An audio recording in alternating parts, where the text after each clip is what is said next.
मेरी तरफ से उनको गारंटी दे देना कि मोदी आए थे, मोदी ने कहा है तीसरे टर्म में मैं 3 करोड़ और घर बनाने वाला हूं, आपको पक्का घर मिलेगा। तो ये बता देंगे, देखिए आप ही मेरे मोदी है, तो करेंगे। देखिए हमने घर दिया मतलब 4 दीवारें दी ऐसा नहीं है। हमने घर के साथ बिजली, पानी, गैस कनेक्शन भी दिया। एनडीए सरकार ने महाराष्ट्र के 20,000 से अधिक गांवों में हर घर जल पहुंचाया है। मैं शिंदे जी, देवेंद्र जी को बधाई देता हूं, आपने मेरे हाथ मजबूत कर दिए। इसमें नंदुरबार के 111 गांव जो कठिन एरिया था वो भी शामिल है। और अभी तो ये ट्रेलर है।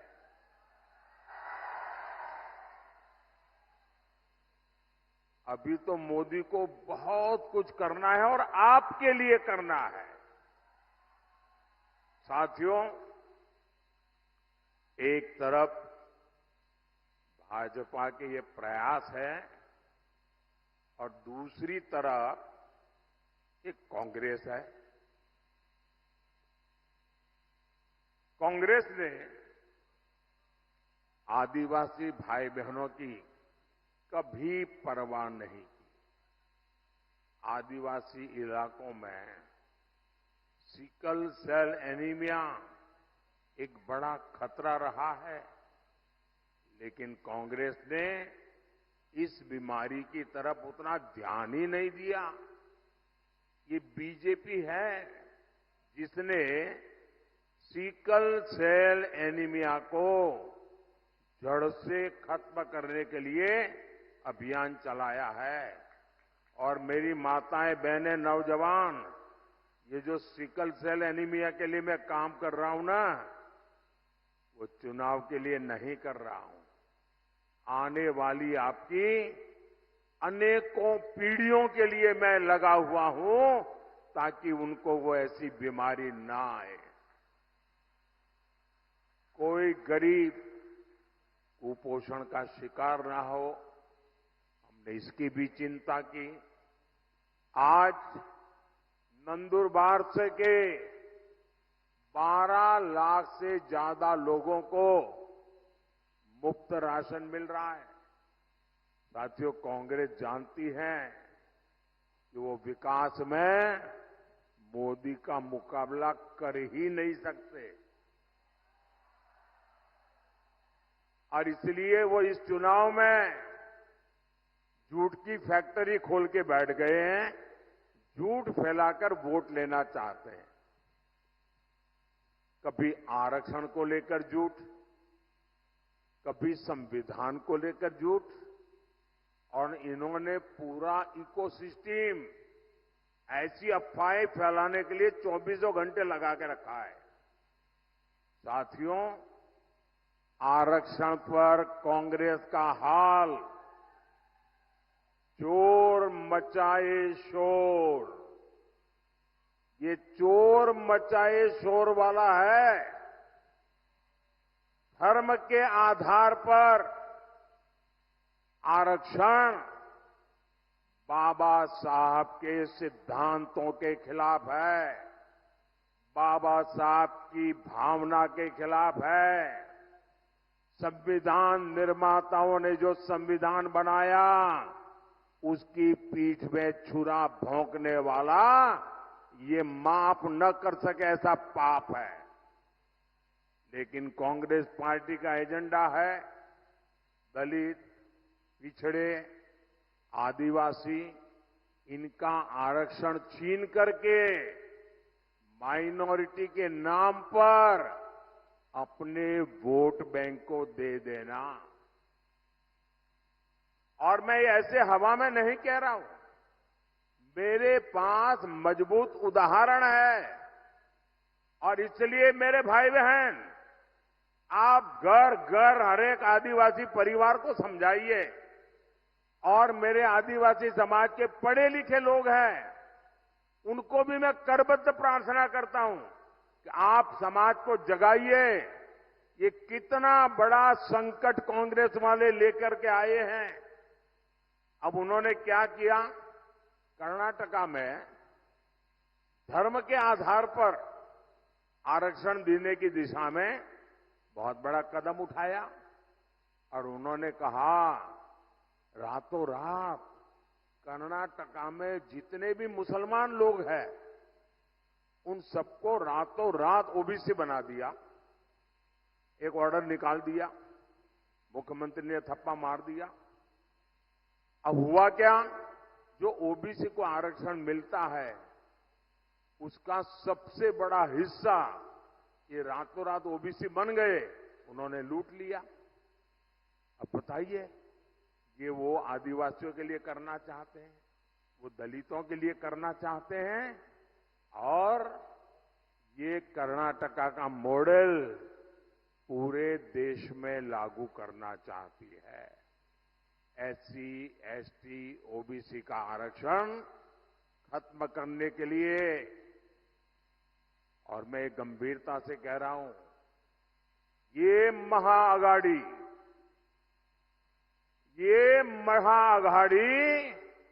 आरक्षण का महापक्षण का महाअभियान चला रही है। वहीं एससी, एसटी, ओबीसी का आरक्षण बचाने के लिए मोदी महारक्षण, आरक्षण का महायज्ञ कर रहा है। मैं पिछले 17 दिन से लगातार कांग्रेस पार्टी को चुनौती दे रहा हूं। मैं कांग्रेस से पूछा कि वो लिख कर दें कि वो एससी, एसटी, ओबीसी का आरक्षण उसके टुकड़े करके एक टुकड़ा मुसलमान को नहीं बांटेंगी। मेरा सवाल सही है कि गलत है भाई? सही है कि गलत है?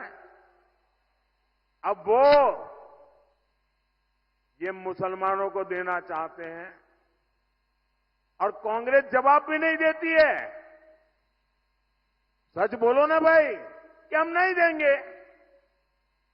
इसका मतलब ये इनका हिडन एजेंडा है, आपका हक लूटने का खेल है भाई। मेरे इस चैलेंज पर कांग्रेस की चुप्पी थी, यानी दाल में काला है। ये चाहे जितनी भी कोशिश कर लें, देश विरोधी ताकतों के साथ मिलकर कितना ही झूठ फैला ले, आपके पास मोदी का भरोसा है, आपके पास मोदी की गारंटी है। और आप लिख के रखिए, मोदी जब तक जिंदा है,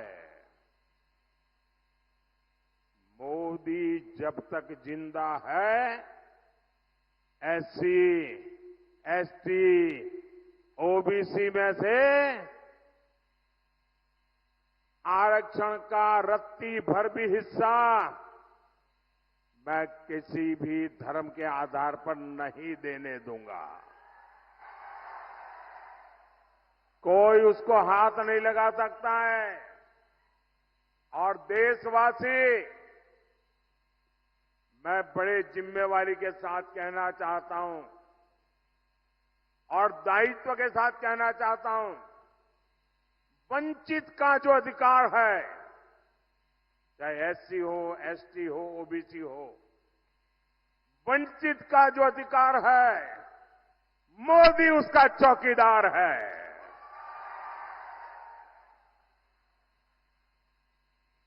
मोदी की चौकीदार में जब मोदी जैसा चौकीदार हो,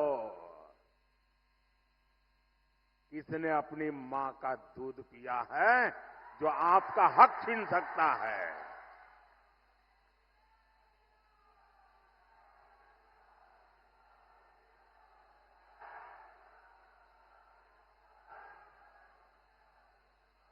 साथियों,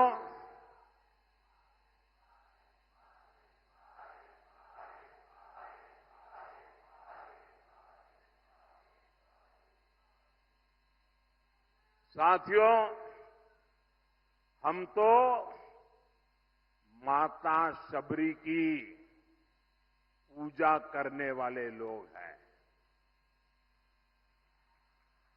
लेकिन कांग्रेस ने कभी आदिवासी समाज को सम्मान नहीं दिया और न ही मिलने दिया। आदिवासी क्रांतिकारियों ने आजादी की लड़ाई में इतने बलिदान दिए, लेकिन कांग्रेस ये बलिदान की बात मानने को तैयार नहीं है।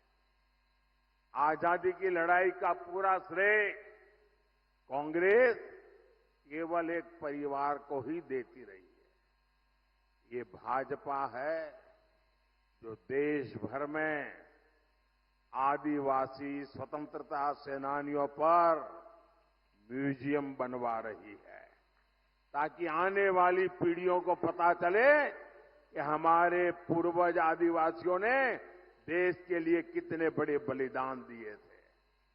साथियों, आप सभी जानते हैं, भाजपा ने, एनडीए ने आदिवासी बेटी को राष्ट्रपति बनाया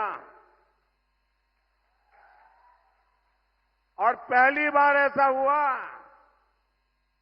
लेकिन आपको याद रहना चाहिए, वो कौन लोग थे जिन्होंने आदिवासी बेटी द्रौपदी मुर्मू जी को राष्ट्रपति का चुनाव हराने के लिए रात दिन एक कर लिए थे। वो कौन थे? ये कांग्रेस वाले थे, जिन्होंने एक आदिवासी बेटी को राष्ट्रपति बनने से रोकने के लिए रात दिन एक किया था। और कांग्रेस पार्टी ने ऐसा क्यों किया? और इसकी एक वजह अभी 2-3 दिन पहले ही खुली है। कांग्रेस के जो शाहजादे हैं ना, उनके गुरु अमेरिका में रहते हैं।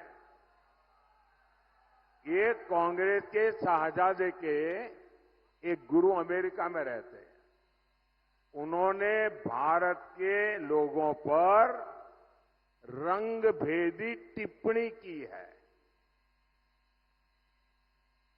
रंग के आधार पर भेद, ऐसा गंभीर आरोप लगाया है। अरे, जिनका रंग भगवान कृष्ण जैसा होता है, कांग्रेस उन्हें अफ्रीकन मानती है। और इसलिए द्रौपदी मुर्मू जी राष्ट्रपति बने, उन्हें ये मंजूर ही नहीं था। आप लोग बताइए, यहां जो भगवान कृष्ण के रंग वाले हैं, क्या वो सब अफ्रीकन है क्या? क्या ये अपमान है कि नहीं है? क्या आदिवासी समाज का अपमान, इसका बदला लेने के लिए ये रंगी की बातें कर रहे हो? साथियों, कांग्रेस पार्टी का एजेंडा कितना खतरनाक है, ये शहजादे के गुरु ने इसका भी खुलासा किया है। ये शहजादे के गुरु ने अमेरिका से कहा है कि राम मंदिर का निर्माण और रामनवमी का उत्सव ये आइडिया ऑफ इंडिया के खिलाफ है, भारत के विचार के खिलाफ है। उन्होंने यहां तक कह दिया, मोदी मंदिर जाता है वो भी उनके पेट में चूहे दौड़ने लग जाते हैं। कांग्रेस मेरा मंदिर जाना भी भारत विरोधी है। बताइए भाई, क्या मंदिर जाना ये देशद्रोह है क्या? जरा आप बताइए, देशद्रोह है क्या? क्या ये भारत विरोधी काम है क्या? आप कल्पना कर सकते हैं? आप कांग्रेस की मानसिकता देखिए। ये राम के देश में राम मंदिर को देश विरोधी बता रहे हैं। ये तुष्टीकरण के लिए सरकारी इफ्तारी करने वाले लोग, ये आतंकवादियों की कब्रों को संवारने वाले लोग, ये हम सबके प्रभु राम और जिनका राम मंदिर जहां हम जाते हैं, उस राम मंदिर जाने को देश विरोधी बता रहे हैं। मेरे भाई बहन, हम तो माता सबरी के पुजारी हैं। ये इंडी गठबंधन हमला ये मोदी पर नहीं, 140 करोड़ देशवासियों की आस्था पर है। ये हमला आप पर है। ये मेरे देश के आदिवासियों पर हमला है। कांग्रेस पार्टी देश से हिंदू आस्था को मिटाने का षड्यंत्र कर रही है। साथियों, प्रभु श्री राम जीवन के उच्चतम आदर्शों, महानतम गुणों और सुंदरतम मूल्यों के महासंगम है। भारत के अस्तित्व का आधार राम से है और भारत के भविष्य का प्रेरणा पुंज भी प्रभु श्री राम है।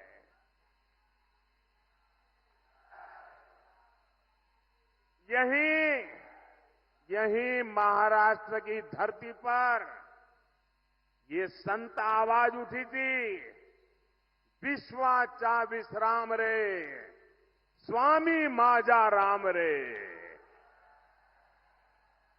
अर्थात मेरे राम तो पूरे विश्व के विश्राम है, आश्रय है। ऐसे प्रभु राम को कांग्रेस पार्टी वाले आइडिया ऑफ इंडिया के खिलाफ मानती है। भगवान श्री राम की सीख है, परहित सरीस, धर्म नहीं भाई, पर पीड़ा सम नहीं अधमाई।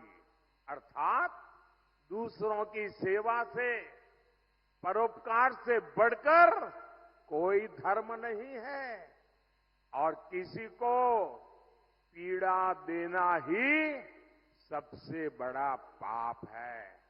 ऐसे प्रभु राम को शहजादे, उनके गुरु और Congress party idea of India के खिलाफ मानती है। हमारे राम कहते हैं, कोमल चित दिन्ह पर दाया, मन वच क्रम ममा भगति अमाया। अर्थात जो दीन दुखियों की पीड़ा को जानता है, महसूस करता है, वही मेरा भक्त है। ऐसे प्रभु राम को कांग्रेस आइडिया ऑफ इंडिया के खिलाफ मानती है और ये भगवान राम की ही शिक्षा है।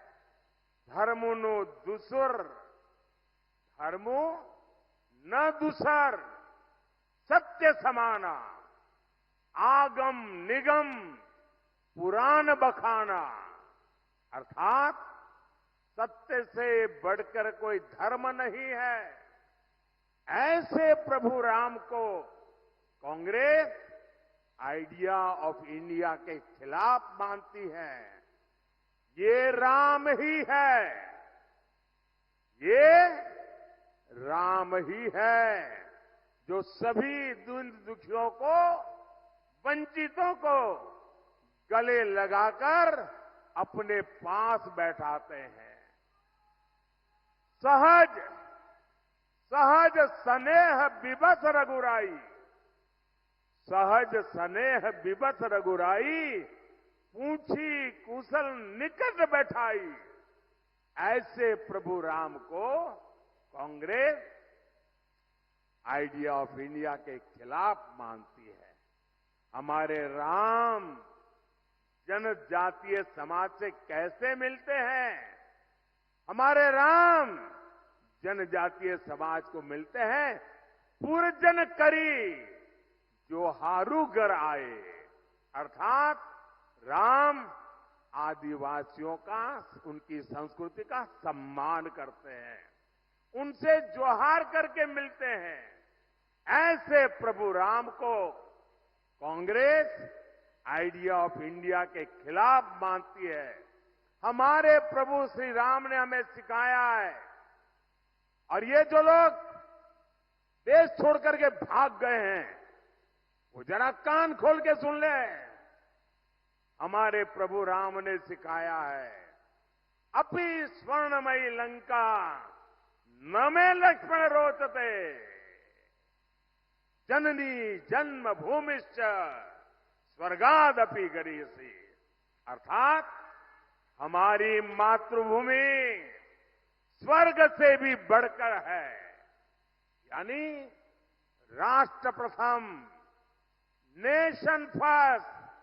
ऐसे प्रभु राम को कांग्रेस आइडिया ऑफ इंडिया के खिलाफ मानती है।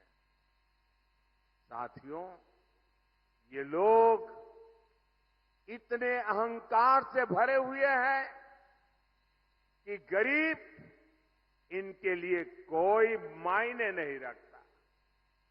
ये लोग सत्ता में रहते हैं तो गरीब को दुत्कारते हैं, उसे तरसा तरसा कर रखते हैं।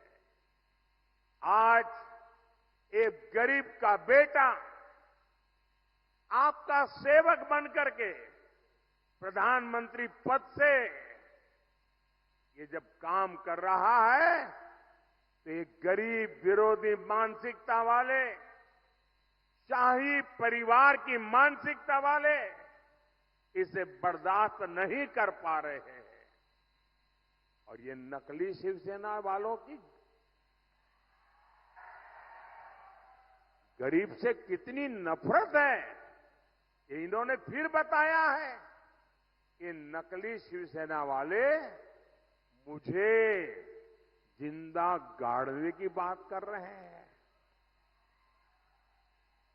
एक तरफ कांग्रेस है जो कहती है मोदी तेरी कब्र खुद देगी, और दूसरी तरफ ये नकली शिवसेना है जो मुझे जिंदा गाड़ने की बात करती है। और मुझे गाली देते हुए भी ये लोग तुष्टीकरण का पूरा ध्यान रखते हैं। मोदी की कब्र खुदेगी, मोदी को जिंदा गाड़ देंगे, और इसमें भी अपने वोट बैंक को पसंद आए वही गाली दागोगे क्या? साथियों, मुझे कई बार ये सोचकर दुख होता है कि बाला साहब ठाकरे को कितना दुख होता होगा। मैंने बाला साहब को निकट से देखा है, उनके मन को, दिल को छू करके मैंने देखा है। अब तो ये नकली शिवसेना वाले बम धमाके के दोषी को भी अपने साथ प्रचार में ले जाने लगे हैं। इसका मतलब हुआ कि बिहार में चारा चोरी में जेल भुगत रहे व्यक्ति को कंधे पे बिठा के घूम रहे हैं, महाराष्ट्र में बम धमाकों के दोषी को कंधे पर बिठा के घूम रहे हैं। ऐसे पापियों को लेकर के जिनको चलना पड़ रहा है, इन लोगों के विषय में 50 बार सोचना पड़ेगा। इसलिए कोई बड़ी बात नहीं कि मुझे उनको जमीन में गाड़ने के सपने दिख रहे हैं। ये लोग जनता का साथ, जनता का विश्वास तो गंवा चुके हैं। इनकी अपनी सियासी जमीन खिसक चुकी है। लेकिन ये भूल रहे हैं कि भारत की 140 करोड़ जनता, मेरे माताएं बहनें इतनी बड़ी तादाद में जो आई है ना, ये मेरी माताएं बहनें, यही मोदी की रक्षक है। ये मातृशक्ति मेरा रक्षा कवच है। मुझ पर मातृशक्ति का इतना आशीर्वाद है, ये लोग चाहकर भी मोदी को जीते जी भी और मरने के बाद भी जमीन में नहीं गाड़ पाएंगे।